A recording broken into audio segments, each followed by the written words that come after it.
What's up, you guys? Matt Jablonski here with The Point of Change. Good evening, everybody. Happy Sunday. Hope you guys had a good weekend. Got through it the best you can anyways. Come on in. Come on in. Share this video out. Give me some likes and some loves and comments down there. Let me know a recovery date or where you're watching from. Tonight, we have a free online Narcan training. I am very thankful and very proud to be presenting this, partnering with Vivent Health and with Sober Eyes tonight. Cory Goetzka from Sober Eyes will be joining us in a while. We're going to start off tonight just to lay out what we're going to be doing tonight here. We're going to have a presentation from, from Vivent Health, and Janelle Moneypenny is here to present on Narcan for us after that presentation. Cory Goetzka is a friend of mine, and he's a member of Sober Eyes Recovery Group. He's here to share his story. He was saved by Narcan and now lives a life of recovery. So he's going to be here to share with us. And then we're going to open it up for a little Q&A session there at the end. So if throughout this, if you have any questions, go ahead and throw them in the comments at any time, and we'll get to them there at the end of the interview. Also, make sure you share this video out. Make sure you react along, comment along. It's going to be a good time. First thing I want to do here, I got to share this video out just to a couple groups. So if you guys want to go ahead and get your shares on the board while I get my shares on the board, that'd be great.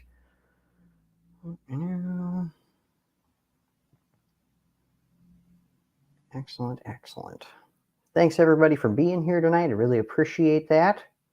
Huge shout out to Vivent Health for setting us up here tonight, and a huge shout out to Shannon Starr and Cheyenne Makinia, friends of mine who really helped put this all together for us tonight. So this has been a really big team effort here to put this together, and I'm really thankful for everybody. Tomorrow, if you guys didn't know, March 6th is Black Balloon Day. So tomorrow is the day where we honor all of the people who've lost their lives in this terrible opioid epidemic. And I think that's very fitting that tonight we're here to discuss Narcan. We're here to talk about this life-saving overdose reversal tool. It can pull someone out of an active opioid overdose. And I want to remember, and I want to say right away that this is mostly used for people who are overdosing from heroin or fentanyl, but this can also be for people who have medications in their home and their children get a hold of them. Could also be for someone who just simply forgot they took their medication and took too much later that day. You can use this on infants, all the way, anyone from an infant to your grandma could be someone that might need Narcan someday. So this isn't just for the opioid epidemic, but here at The Point of Change, of course, we talk about recovery, we talk about addiction. So that's where most of this is getting geared towards. My name's Matt Jablonski. If you've never been here before, I'm a recovering meth addict. I have over 6 years free from meth. I found recovery through harm reduction and through jail. I've never actually been through a official recovery program or involved with any type of recovery program, NAA.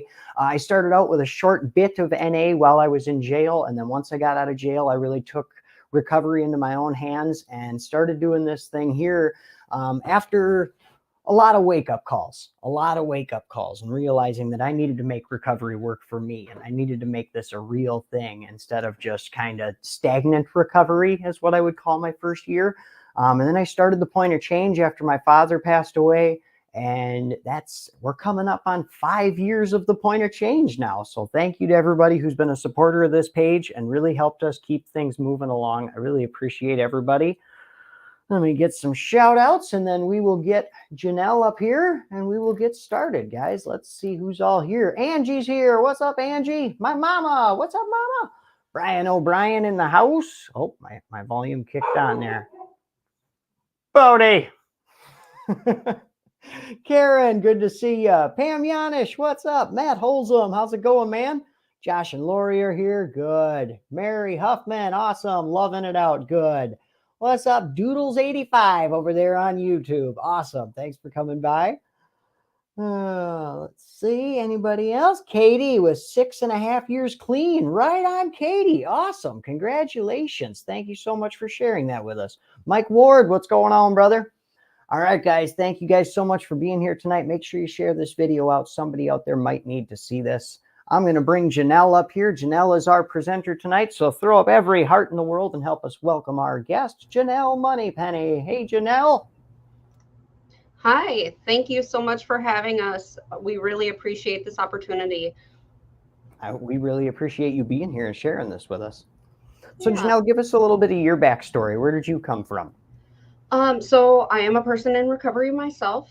Um, Polysubstance use. There's been quite a few different journeys in my lifetime. I actually have been a substance use counselor for, let's see, almost 5 years now.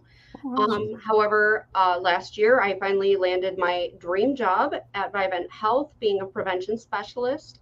So getting to really embrace a lifestyle that I really appreciated throughout my journey, which is harm reduction, and really feeling like this is more of a better home for me than traditional substance use approaches that I would take in both residential and outpatient treatment. Awesome. Awesome. So, are you, what's your opinion on the whole, on harm reduction versus 100% abstaining and that ideal there? So I'm going to preface this by saying these are my opinions. This is not necessarily the stance of Vivent Health, just in case I say something that they don't want me to say, because I tend to just say it as it is from Appreciate my that. outlook. So I'm absconding them from any accountability for what comes out of my mouth. um, but I have always been a strong believer that recovery doesn't look the same for everybody. Nothing fits exactly the same way regardless of what it is for every person. And why is recovery any different? Why do we have to put people into these little boxes when life is messy, people are messy, and it's okay? And I think that there really is value in embracing a person where they're at and helping them through that stage of their life wherever it is, and helping them see value in themselves, because there's so much stigma and discrimination out there, and all it does is make us feel worse about ourselves and give up all hope or belief that we are capable of having a healthier life, however that looks for that person. Amen. Amen. A buddy of mine, Quinn Stone, said that too many people focus on our differences and we need to focus on the ways that we're the same. We're all trying to climb the same mountain of recovery. And I thought that was such an awesome metaphor. Mhm. All right, Janelle. Well, I'm going to bring up your presentation here and I'll give you the floor here. All right, wonderful. Okay, so I cut this down quite a bit because it is geared towards like any type of knowledge level. So it starts with like, what is an opioid and what are the different types of opioids? I came at this presentation with the idea that you guys probably already know that, and it'd be kind of obnoxious to hear me explain that. So I skipped that part. Um, but I am going to go over a little bit of like how they work, how to recognize what an overdose looks like, how to respond, the laws and procedures related to naloxone. You're going to hear me say Narcan or naloxone. They are the same thing. Okay. Narcan is just like the brand name for naloxone. Naloxone is just the medication name itself. Okay. You already answered one of my questions. Look at that. Perfect. Um, and then we're going to talk about tips on how to reduce somebody's risk for overdose. Because as you mentioned, it's not just people who use drugs, street drugs, that are at risk of overdose. It is, children. It is people who are prescribed them. So just looking at different ways we can help protect ourselves in however capacity opiates enter our lives. So opiates itself, our bodies actually produce substances similar to opioids naturally, which are endorphins. Um, Exogenous opioids are the ones that we take or enter into our body. They bind to the same receptors as those endorphins, which is why we really, really like them. Um, so, opioids release an excess of dopamine in the body. Dopamine is the neurotransmitter or brain chemical that is associated with like learning, motivation, pleasure, and reward. So, opioids over time change the amount and sensitivity of dopamine receptors, makes people feel like euphoric, happy. It suppresses pain. It reduces anxiety. So eventually, over time, your body gets used to having those extra endorphins or opioids coming in. So then it gets used to it and it starts recognizing, hey, I'm starting to run out. So sometimes people will go into withdrawal if they're not keeping an ongoing amount in their body. In excessive amounts, opioids suppresses a person's ability to breathe, which is why overdoses happen. So this is something that I want to tell people because it's not something we really think about when we think about using Narcan. Opioids have effects that can last anywhere from 3 to 24 hours. It's important to know this because it can affect how you have to respond to an overdose. And I'll get to why in a little bit, but I want to have you guys keep that time frame in mind. So this is kind of like a little visual representation of how an opioid comes in and fits right into those receptors in the brain. Fentanyl, that's like the big hot word right now. Like everybody's hearing about fentanyl. These are 3 bottles that show roughly equal strengths of each drug. Fentanyl is about 100 times stronger than heroin. Carfentanil is about 50 times stronger than fentanyl. And fentanyl is being put into all sorts of different substances. So it's not just being put into heroin, it's being put into cocaine, meth, even some marijuana. So that's why we have things like fentanyl test strips that we offer for free through my agency. So people are aware of what they're putting into their body. People who don't typically use opioids are at a higher risk of overdose because they don't have that tolerance built up into their system, which means that these amounts can affect them a little bit higher than it would a person who's used to using like heroin or pills. Okay. So it is important to remember, as we talked about, that it's not just people with substance use disorders who are susceptible to overdose. And also another thing to note on fentanyl exposure, there's this big media stigma that is put out there that you can overdose on fentanyl just by touching it or being in the vicinity of it. And that is not true. That is a persistent myth that's being presented. So the way that fentanyl works, it doesn't absorb through the skin at a very high pace unless it is an extremely high dose. So it would have to sit on the skin for a long period of time, or it would have to have an opening. So like if there was a cut on your finger, or you had some on your finger and you put it in your mouth, your nose, or your eyes, you're allowing it to enter your body that way. But to have it just on your skin, it's not going to put you into an overdose. So really the best way to approach that is, oh, I have some on my skin, wash my hands with soap and water. You're good. If you did have it on there and you didn't know and didn't wash your hands right away,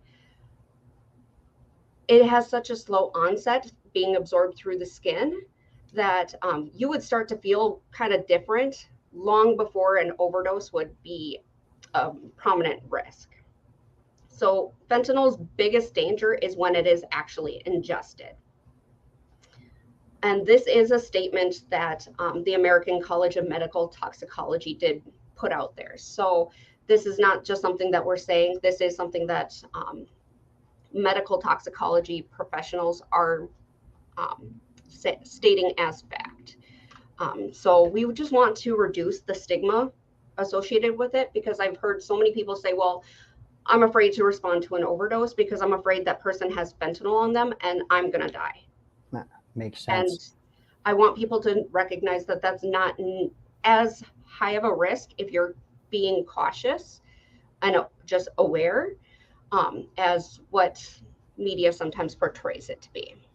What? The media is blowing things out of proportion? That doesn't happen, right?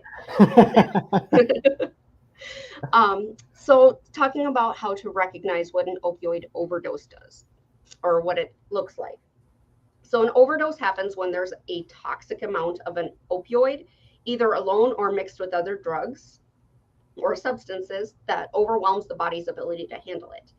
So a lot of people don't know that mixing certain medications, benzos, so Xanax, clowns, things like that, and alcohol are extremely high risk when combined with opiates, just because they're two different types of respiratory depressants. And when you have two downers put together, you're going to come down really fast, which puts your body into overdose. So those are things that I like to put out there because a lot of people don't recognize the risk in combining different substances. So this is what overdose does to the body. It starts with that restricted breathing. Then as a result, you have a lack of oxygen in the blood. Your vital organs start to fail. And then at that point, death can occur. So the signs and symptoms of an opiate overdose. It's important to know that a person could have only one of these. They could have three of them. They could have all of them. So this is by no means a checklist. It is just something to watch for.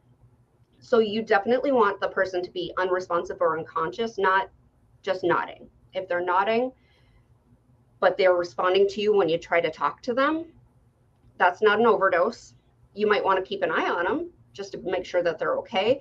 But you want to wait until there's an unresponsive or unconscious person to actually administer Narcan, just because you're going to eliminate all of the opiates in their system. And if they're just nodding but not at risk of death, they're probably not going to be thrilled with you. Just saying. So something to keep track of is like their breathing. It's either really slow, it's shallow, or they're not breathing at all. Sometimes they make like a snoring or a gurgling noise, so they'll start making weird noises. Sometimes their skin turns colors. I've heard all sorts of colors other than like gray. I've heard purple, I've heard blue. So keeping that in mind, sometimes it's just the lips and the fingertips that start turning blue. And then they're just limp. They're not really reactive. So what is naloxone or Narcan?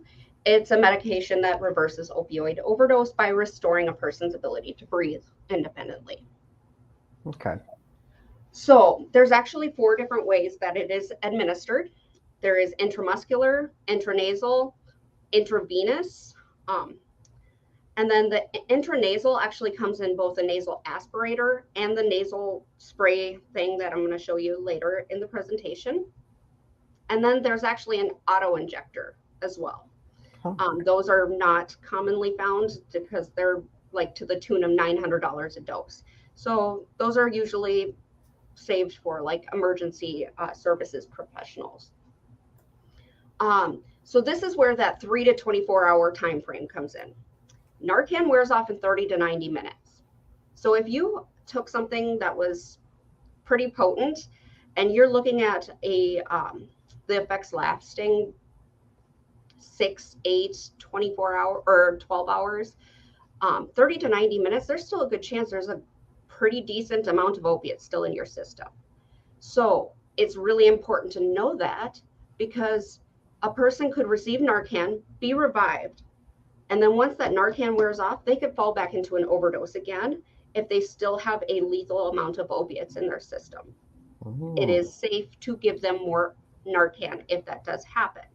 But if you're administering Narcan, you don't want to leave the person alone for at least 2 to 4 hours after administering Narcan to make sure that you're there to respond if they fall back in.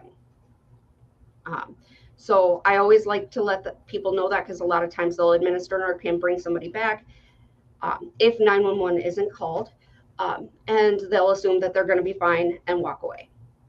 And then later on that night, that person could fall back into an overdose and there's nobody there to respond.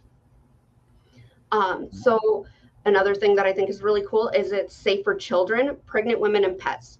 It has no significant side effects, and it only works on somebody who has opioids in their system. So if they didn't take anything that has opiates in it, it's not going to do anything. Because literally all it does is it kind of comes in, and when those opiates are sitting on those receptors, it pushes those opiates off those receptors and then kind of covers the receptors like a blanket to prevent them from reattaching. So if you don't have opiates, it has nothing to kick off. It doesn't do anything. Interesting. There is absolutely no potential for misuse or getting high. Trust me, the average person is not asking to be given Narcan. Like, they're not looking to be Narcan. It's kind of uncomfortable when you come back using Narcan. So generally people don't want it unless they absolutely need it. So how does it work? I kind of talked about that. I always get ahead of myself on this presentation. So like I said, it pushes that opioid off the receptor and stops it from reattaching, helping the body process through some of the excess opiates in the system. But again, if there's enough opiates in the system that once the Narcan wears off, you could fall back in.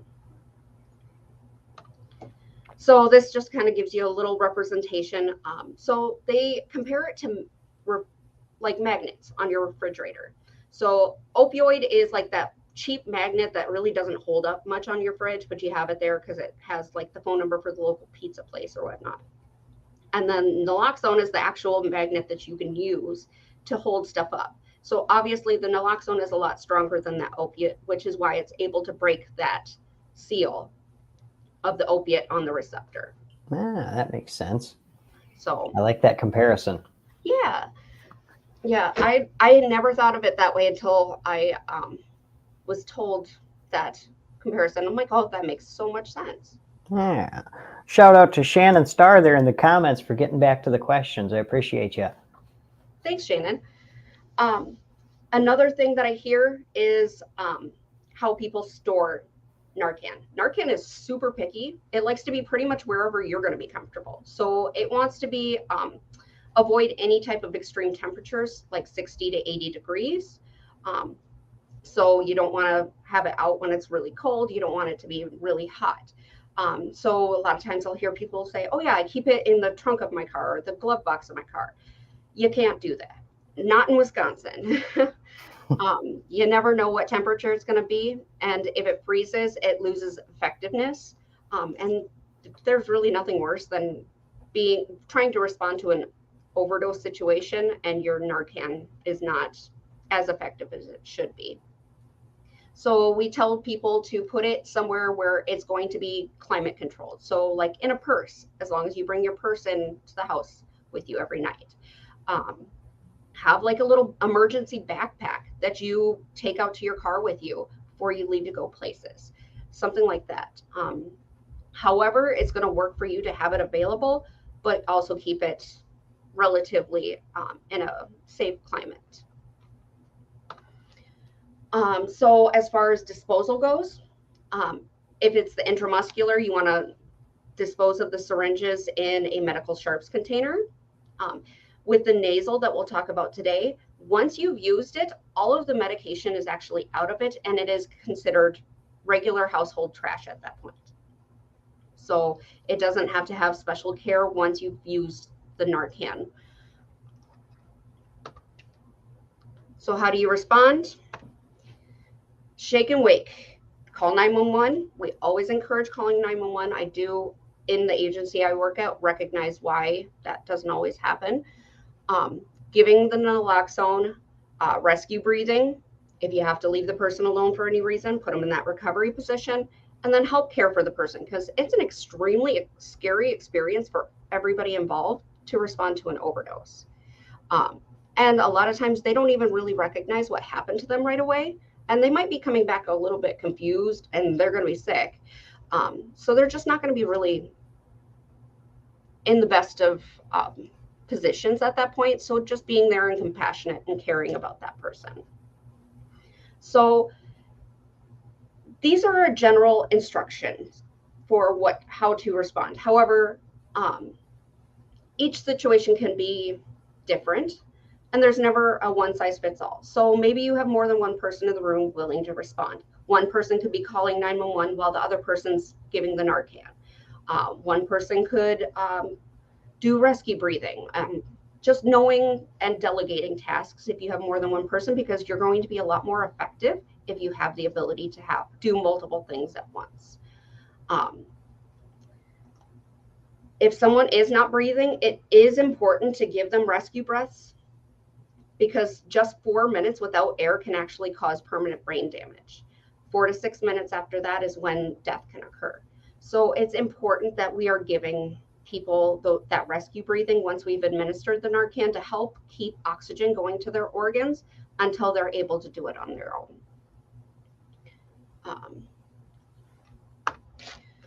So for the shake and wake, shake the person, yell at them, hey, are you all right? Can you hear me? Trying to look for any type of response from that person. Sometimes doing a pain stimulus. Don't punch the person. I hear that so much. Don't do that. That's not cool. You wouldn't want somebody to do that to you. So things like sternum rubs or on the collarbone, because rubbing your knuckles across them is extremely uncomfortable, but it's not going to physically harm someone. So seeing if they respond to something like that. Calling 911. Again, it's really important that we do call 911, but I do recognize in the work that I do that doesn't always happen for one reason or another. We encourage it just because people may fall back into an overdose because Narcan only lasts so long. People may have medical issues that you're not aware of that could be complicated by being in an overdose. Or it might not be an overdose at all, and it could be a different medical problem. So it's important to have 911 services on the ready in case Narcan isn't working for that person. If you do call 911, tell them the facts, where you are and what you're observing. One tip that I have told people is you don't necessarily have to say that it is an overdose over 911, because a lot of times they will send out law enforcement in that instance, but you can say that it is an unresponsive person, and more often than not, they'll just send emergency services in that instance. But they'll still have Narcan available to respond once they get there. Excellent tip. So that's just something that I picked up in my harm reduction work that I do as a little tip for trying not to have law enforcement necessarily respond as quickly. So this is just kind of a little picture of the different formulations of Narcan. We're going to focus on the one all the way to the left, which is that little nasal spray. The next one is the nasal aspirator. I, in my agency, also give out the intramuscular, which is that third picture. And then the auto injector is the one on the end that you almost never see anymore. So for the sake of time, and because it is the simpler one, I am going to focus on the nasal spray for this instance. So how to respond using the nasal spray. First, once you've determined that that person is possibly overdosing, they're not responding, and you've determined that their breathing is restricted, you're going to want to grab your Narcan. It comes in a box of 2 doses. It comes inside the box in like a little bubble pack. You don't want to take it out of that bubble pack until you're ready to use it, because the little trigger that's on it is extremely touchy, and there is no middle ground with it. Once you've pushed it, it's all coming out. So that's kind of uncomfortable if you're in your purse and you've got it out of the bubble pack, something bumps it, and now you've got Narcan in your purse. So I always tell people, leave it in that bubble wrap until you know you're going to use it. So the best thing to do is to have pointer finger and middle finger on either side of the top, thumb on the plunger on the bottom, and then you want that person to be laying as flat as possible. So if they're in a car, putting the seat back all the way or getting them out on the ground, you want to tilt their head back so you're opening up the airway. You're going to stick the tip of the nozzle into the nose. The great thing about it is once it's out of that bubble pack, it's ready to go. You don't have to do anything special. You just stick it up into the nose as far as the nose will allow. You don't have to really jam it up there or anything. And then just push the plunger. So that's going to disperse the medication up with their head being tilted back, it is going to get where it needs to go, but you're going to see some of it drip out, and that's okay. What is needed is getting up into the brain. Okay. So a lot of times people will see that and go, oh, I missed. No, it's in the nose. It's very unlikely to miss. It's just excess is coming back out. So you only want to give one dose every 2 to 3 minutes. The brain only has so many receptors. So to give more than one dose at a time is typically not necessary, and it's really not doing anything extra. So you do the one dose, you do the rescue breathing for 2 to 3 minutes, and then give another dose if they're still not breathing on their own. So if you do determine after 2 to 3 minutes that they need another dose, you just want to switch to the other side and alternate nostrils. When you're administering, just do the same thing. So one thing to know about the nasal spray is you can't tell by looking at it if it's used or not. So what I always tell people when you're responding to an overdose, once you've used it, toss it far enough away from you that you can't reach and grab it, but you can still see it. So that way, when, like, if emergency services are coming, you can say, yep, that's the amount of doses that I've provided over there. That, and when it's time to give another dose, you're not accidentally grabbing one that's already been used. So that's another quick tip that I've learned along the way of just how to respond, because you're wasting time if you grab one that's already used and you try to use it and nothing's happening. Precious seconds. Yes. So time is of the essence with responding to overdoses. So with rescue breathing, you again want them to be as flat as possible. You want to assess their breathing. The slow breathing for an adult is less than 1 breath every 5 seconds. So that's kind of one thing to keep in mind. Start rescue breathing right away after you administer that dose if their breathing is really shallow or short. So it is the quickest way to get oxygen into their body until they can do it on their own. And it is one of the most important things to help prevent that brain damage or death. Of course, if for some reason 911 dispatcher gives you different instructions, you always want to defer to medical professionals. If you are CPR trained, you can definitely do CPR. However, chest compressions aren't absolutely necessary unless a person's heart has stopped at that point. The rescue breathing is really the focus, because it is more of their breath that is hindered at that point, not necessarily their heart, until enough time has passed where their heart rate starts to drop. So if you are trained in CPR, definitely do it. But just know that rescue breaths, if you're not, is better than nothing. So with the rescue breathing, the first thing you want to do is you do want to just kind of gently sweep their mouth to make sure that there is nothing in their mouth that might end up causing a choking hazard. Just because sometimes we have to multitask, right? And sometimes we have things in our mouths that can get swallowed quickly if we go unconscious. So again, laying that person on a flat surface, tilting the chin to open the airway. You want to pinch their nose closed and cover their mouth with your mouth. You start off with 2 regular breaths, about 1 second each. And then you do 1 breath every 5 seconds after that until they start breathing on their own. I do want to just point out that prolonged rescue breathing can induce vomiting because you're introducing air into the stomach. If this happens, but they're still not breathing on their own, it may be necessary for you to continue giving them rescue breathing. You want to check their mouth again to make sure that nothing came up to cause blockages again. So we always encourage not leaving a person who just was administered Narcan alone. But if you do have to leave them alone for any reason, to go grab a phone or Narcan or whatnot, you want to put them in the recovery position. So this just helps a person from rolling onto their back or their stomach and asphyxiating. So way to do that is you want their face and body turned to the left side.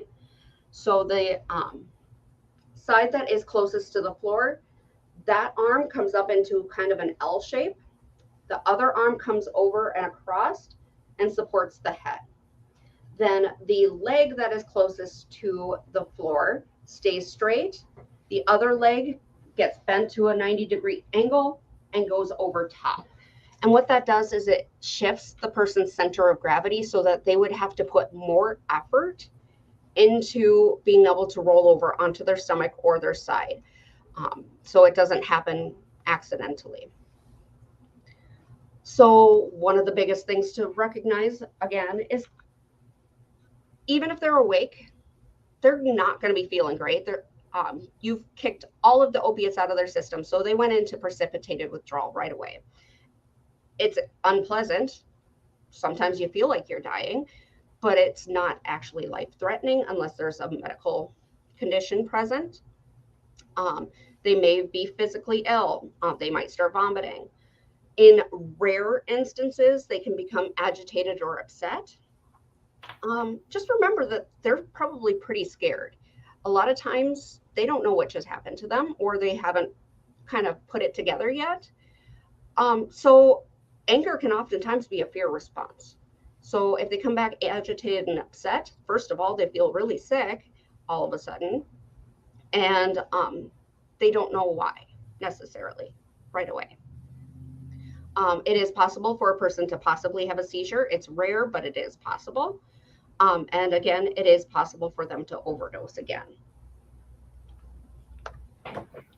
So you always want to stay with that person until medical help arrives if 911 was called, or if you didn't call 911, at least, I usually err on the side of 4 hours just to be really sure.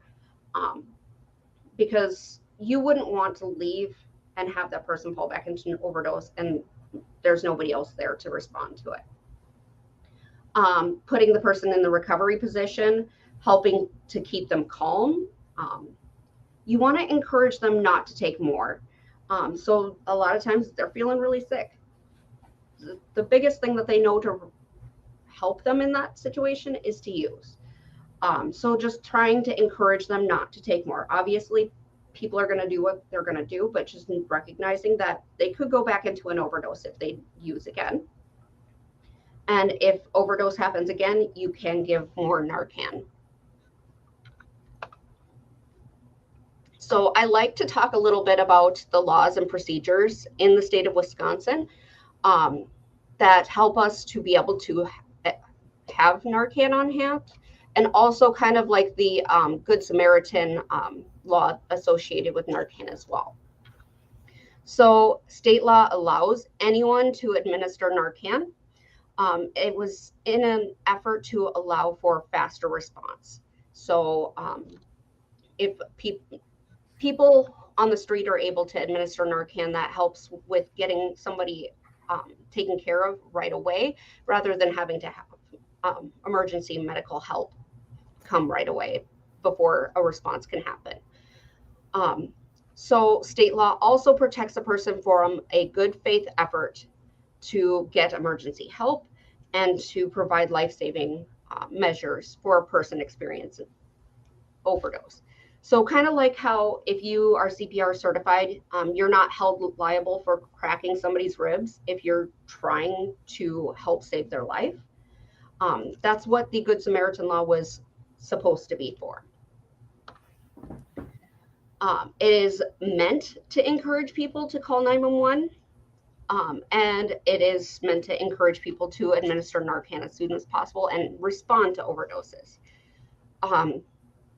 There is, just because the law was written with the intent to create limited immunity in certain situations, there are some people who are in certain jobs that are held to a higher standard, usually like medical professionals that can be sued. So I always tell those people, if you think you might be in a job that has additional expectations, talk to your legal department or supervisor at your job to ask. But typically it's things like nurses or doctors that are held to that. So in 2013, the Wisconsin enacted the Good Samaritan Law, which was supposed to help people be immune to criminal prosecution for possession of a controlled substance or possession or use of drug paraphernalia. So it is supposed to protect the person who is calling 911. At one point, there was also a part of that law that was supposed to help protect somebody who might be on parole or probation.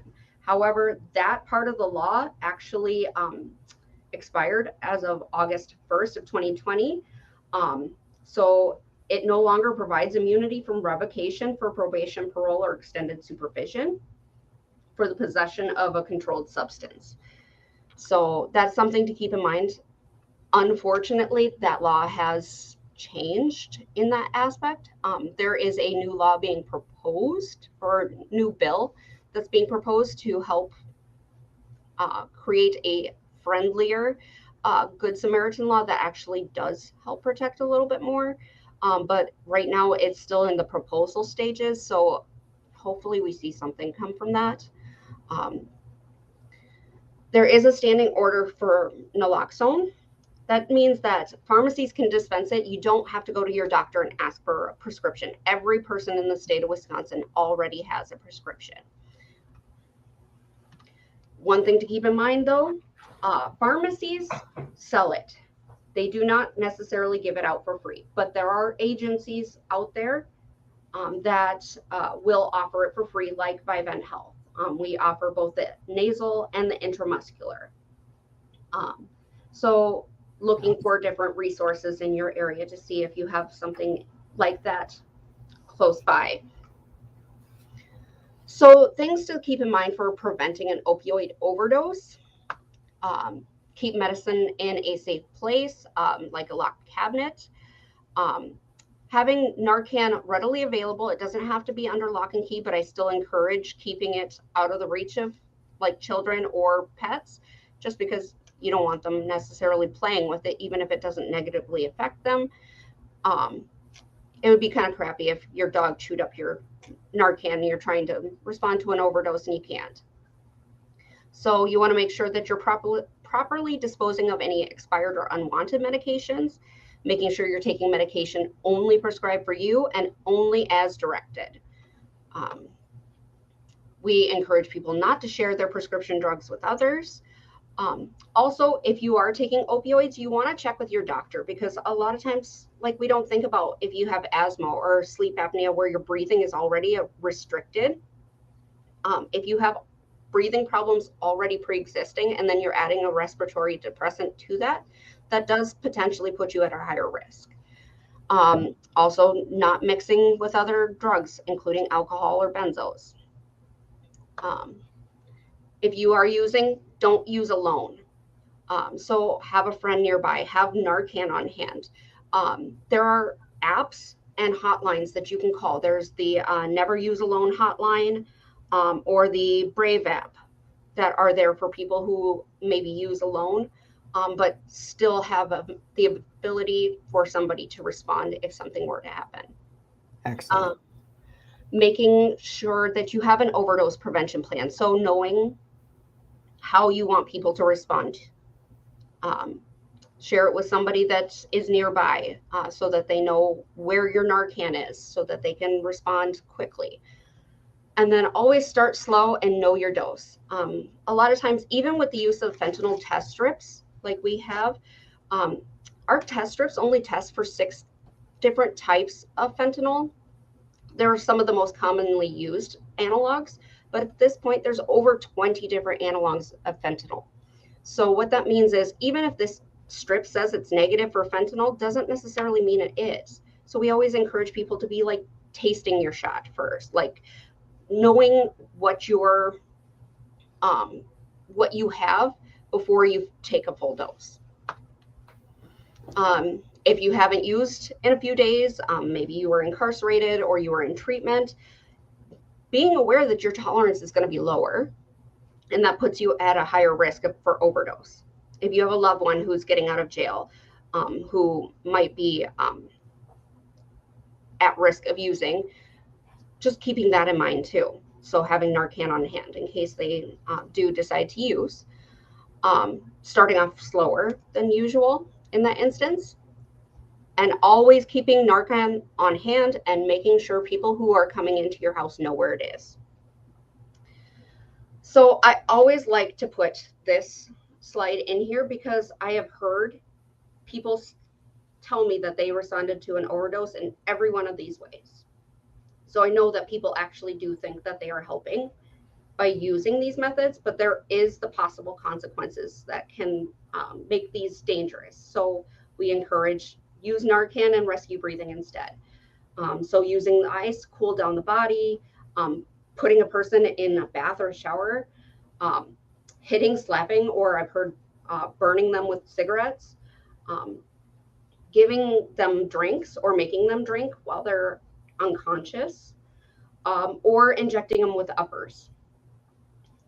Those all come with their own set of risks and are highly discouraged because you could accidentally cause more harm than good by doing those.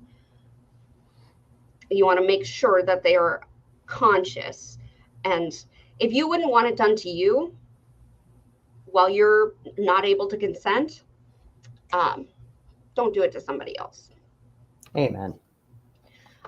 So I know that there are questions being put into the chat. I do want to just put my contact information up here. I am always more than happy to answer questions anytime. Always happy. I'm happy to help people find resources close to them. I love the opportunity to feel like I am helping people get information that they need. So don't hesitate to reach out to me if you are needing additional information, just want to know where to find Narcan, things like that. I can help you. Awesome. Well, thank you so much, Janelle. That was amazing. Yeah, it's my pleasure. All right, well, guys, I see my special guest is here, so I'm going to introduce everybody. If you haven't met him before, my friend Cory Goetzka is here, so I'm going to bring him on. There he is. What's going on, man? How's it going? That's going good. Good to have you here. So Cory is a recovering addict. You're part of Sober Eyes Recovery Group. I love what you guys are doing there. Oh, he's rocking the merch. Right on, man. So Cory's here. He was saved by Narcan and now is a man in long-term recovery and living his life and doing the damn thing. So Cory, I'm going to turn it over to you, brother, and let you share your story with us. All right. Well, thank you, Janelle, for sharing that. Maddie, thank you for allowing me to be on here and sharing a little bit about this. Yeah, my name's Cory Goetzka. I'm 35. I'm from Wisconsin, actually Toma, Wisconsin, born and raised. This is the same exact town that I used in, and now that I'm kind of flourishing in. You know, I'm a dad of 5 kids. My recovery date's 9/15/17, so about 5.5 years or so I've been sober. A little backstory about me. I was a multi-substance user, you know, like I used everything. Alcohol, you know, heroin and meth were kind of the ones that got me real good, but I was into pills. That's kind of where it started. Eating Vicodin and stuff growing up and smoking like a lot of weed, and it was more of the heroin and meth that got me. So a little bit about it. I kind of graduated in from like opiate pills, kind of like Vicodin and stuff. When I met heroin, that's kind of where everything kind of went downhill. That's kind of like where a lot of us kind of go downhill is when we graduate into. So basically for me is when I was using the pills and stuff, like I had every single week listed out of a month, of knowing when someone had a script that was getting. It was either benzos, which I was a cocktail. They call me Cocktail Cory because I would cocktail the opiates, and as you just heard about the overdoses and stuff, I would cocktail that stuff, and I would drink alcohol on it to where I would be, you know, blacked out to oblivion. And overdosing and stuff was kind of a thing, but Narcan saved me 2 different times. The one time was a pretty serious one. But like I said, I graduated from the pills and stuff. Well, what happened is one of the scripts, someone lost their script, right? And anybody knows that when you can't get what you need, you got to find something. It just so happened to be that this one person was around and they had just a little schmeckle of this brown powder, and I didn't really know too much about it, right? I just kind of, pills, this perks, and like doing it that way. But as soon as I did that, I knew, like, I loved it so much, but I knew right then, I was like, this is not good. Um, that's where it went downhill. I mean, I was living a pretty decent life. I mean, decent enough, so they say functional addict. I don't, probably wasn't, but I mean, I was living decently.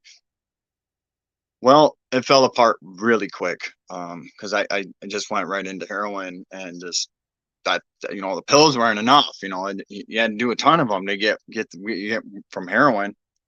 So that continued for a long time.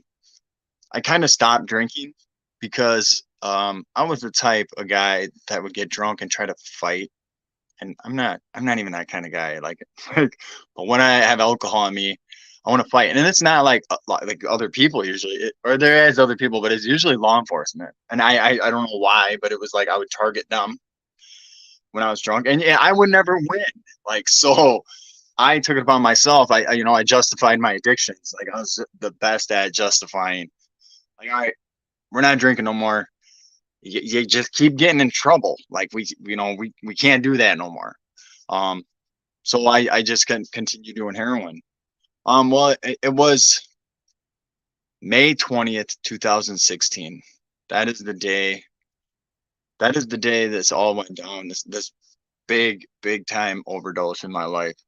It's actually 5 days after my dad's birthday, which kind of, hurts to think about that, because now that I'm a father and I care so much about my kids and stuff, like, I couldn't even imagine, the stuff that I put my parents through.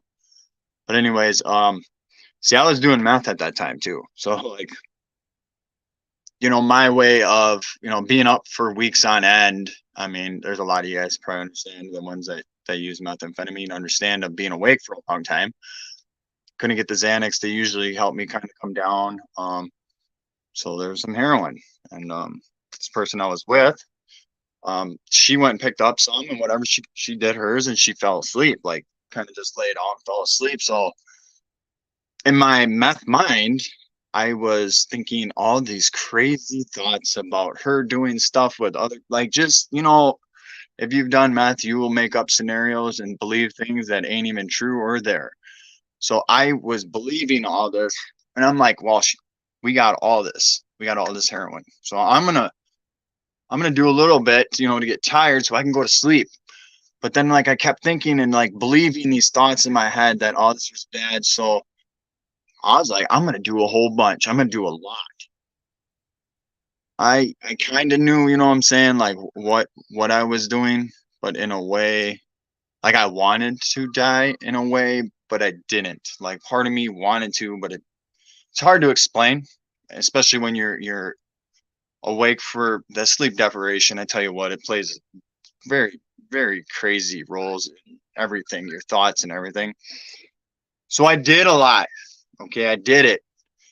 And as soon as I did it, and I was an IV user for over 10 years. So I was shooting this stuff. So as soon as I did it, I knew that I did too much. But I was kind of, it was too late. When I fell out, luckily, I don't know how this all, like, really worked, but I fell, and I guess I bumped into her leg. She kind of came to, but I was knocked out. Supposedly, I don't know, I don't know any of this now. I was just told some of this. They tried doing CPR and stuff, and they didn't have Narcan on hand. So they're doing CPR and stuff, and they had to call an ambulance, and the first responders come, I guess, and they gave me a shot of Narcan in my leg. So they ripped all my clothes off me. He stuck me with Narcan in my leg, my thigh, It was the injectable kind. And this is, I think, I can't, don't quote me on this, but there was during this time, I think it was just before this or that year was the year that like all small towns and villages were supposed to be carrying Narcan. Like it was a mandatory thing. I don't know if that's right around that time. I don't know. There was like a law that was passed. Luckily, they had it. You know what I'm saying? Like, and it was a small little village town, like like 300 people maybe. So they hit me with the Narcan. I didn't come to. Didn't come back. I don't know how long I was without breathing. I don't know all that stuff. But they hit me again with Narcan, and like not long after that, I kind of came out of it. And as you heard it in the Narcan training, sometimes they're disoriented and stuff. I was the rare breed. I was so mad.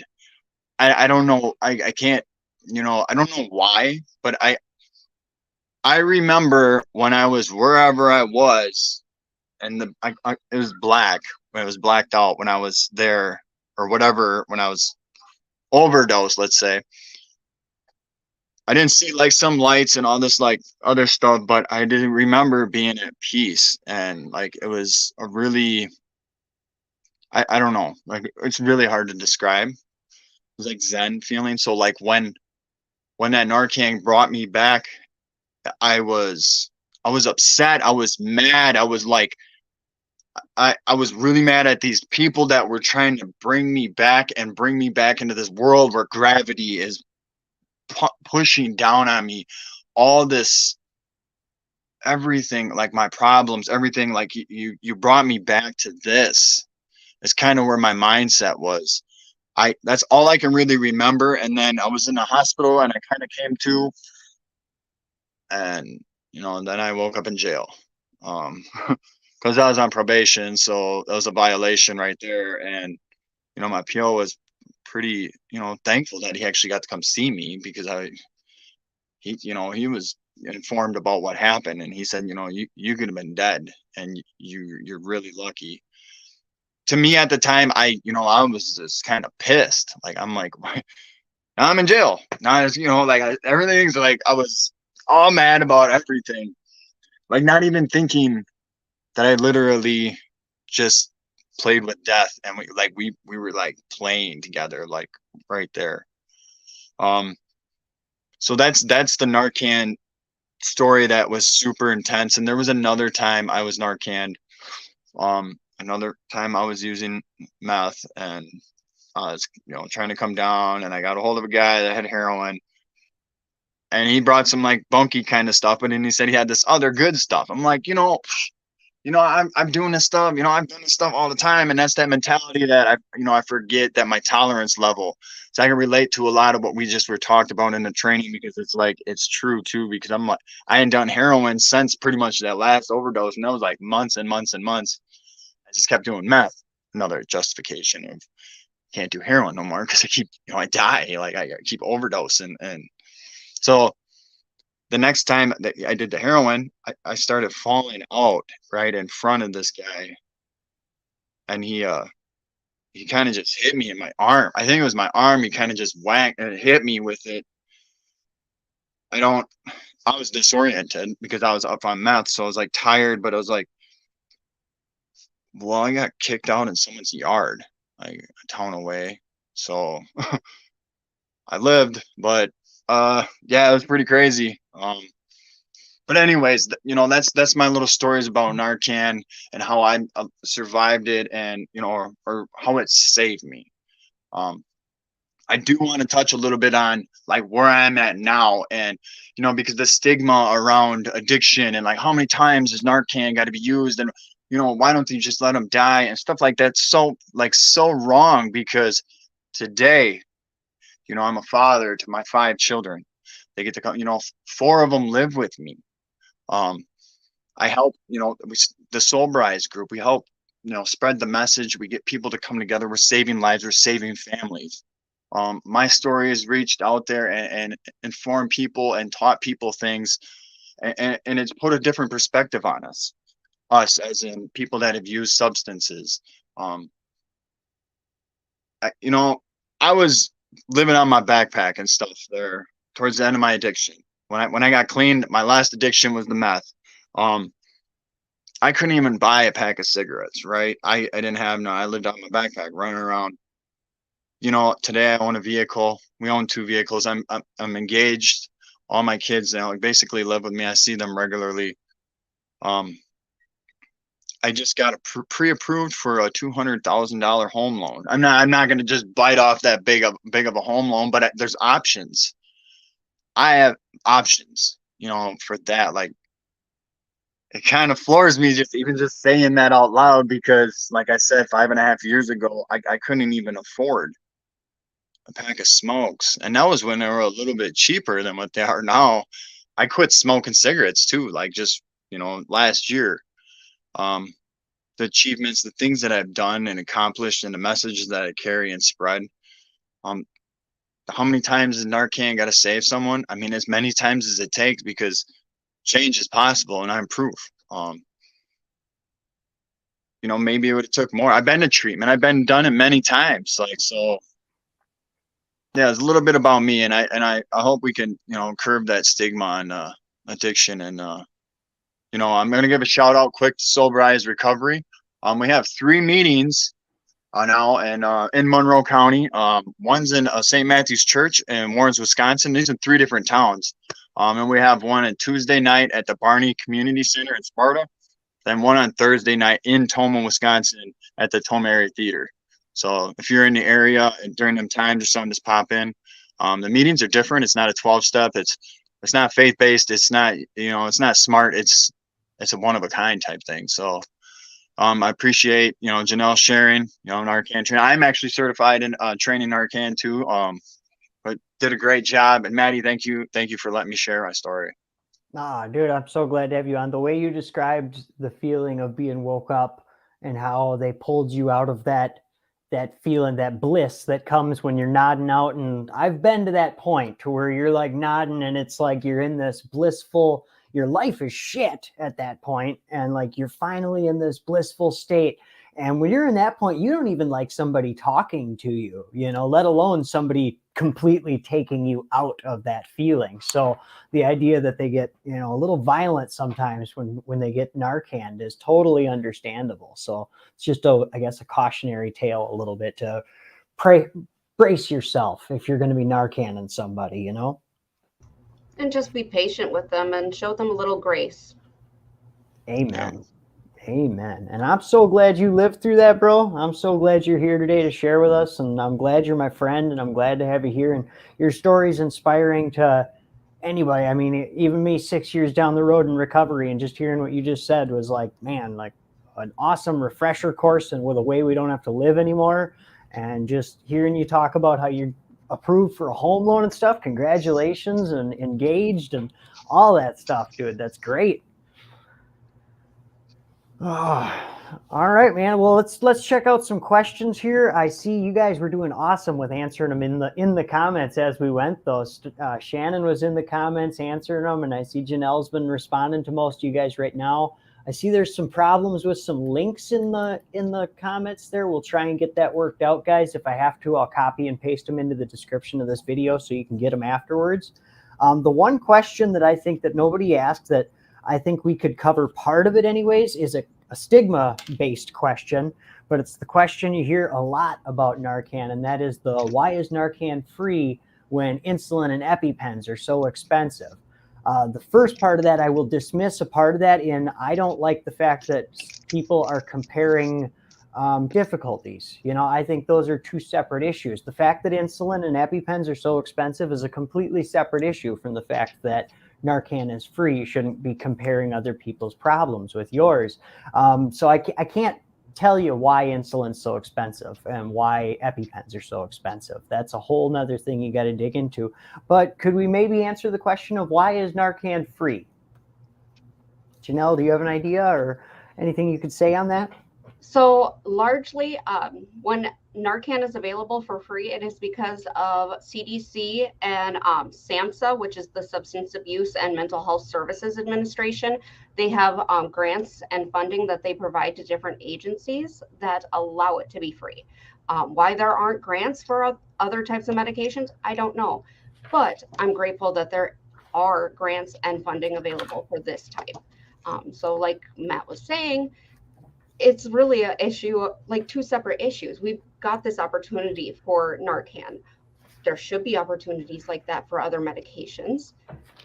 But unfortunately, that hasn't been necessarily addressed. And that's a flaw with our healthcare system. And I won't even get into that because that could be a whole nother thing. But it's really coming down to like, why would we prioritize life-saving medications? Why is one more important than the other? Like, these are separate issues. And just recognizing that if there's a life-saving measure that can be taken, let's use it. Why are we putting conditions on whether somebody's eligible for continued life? When people are responding to heart attacks, we don't go, well, did we make sure that they had a healthy diet and they were exercising regularly before we bring them back? We don't ask those conditions when we're responding to emergency services for other health conditions. So why should we do that with this one too? Amen. Doesn't matter why somebody's dying. If somebody's dying, you save them. Simple as that. And I would bring awareness to, I have the numbers here from cdc.gov for the overdose deaths. They have from 2014 to 2017. In the United States alone, in 2014, there was 47,000 overdose deaths. And in 2017, there was 70,000 overdose deaths. So we have an exponential growth rate on overdose deaths in this country. Even in Wisconsin alone, in 2014, there was 853. 2017, there was 1,100 overdose deaths in the state of Wisconsin. So that's 192 deaths per day in the country, and 3.2 people dying just in the state of Wisconsin every single day from overdose deaths. So that brings that you're at epidemic levels then, so of course we're going to be trying, just like I don't want to get into the politics of COVID, but when COVID was going on, the stuff started coming out for free, because it's an epidemic and we need to take care of it. So that would be my response to that question.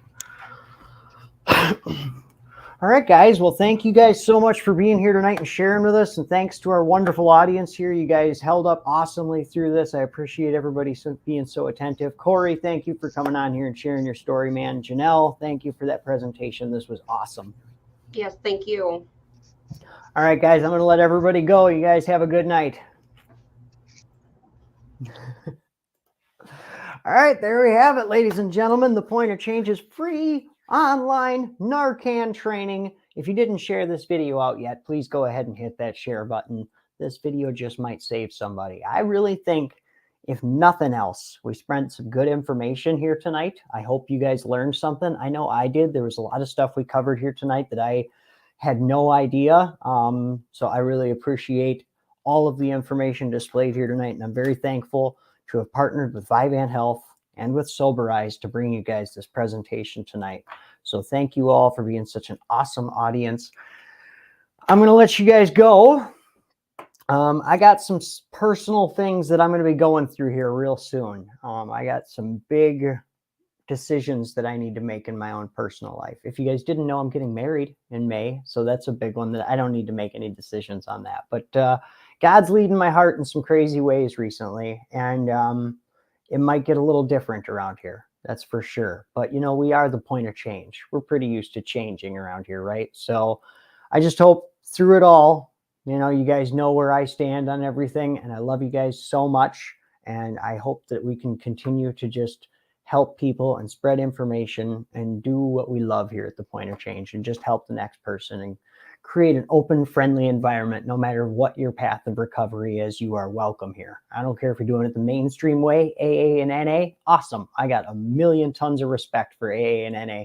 Doing it, Celebrate Recovery, Smart Recovery, Sober Eyes, whatever you're doing, MAT, I don't care how you're working your recovery. All I care is that you're aiming upward and you just keep doing better in your life. If you're doing better than you were yesterday, I don't care where you are in this journey. Even if you're still using, I don't care. I'm just here to tell you, you can do this. Keep pushing for better. Keep pushing for better. All right, guys, I love you all so much. I hope you have a really beautiful rest of your night, and I will see you guys at some point this week. Until then, stay happy, stay healthy, and stay clean.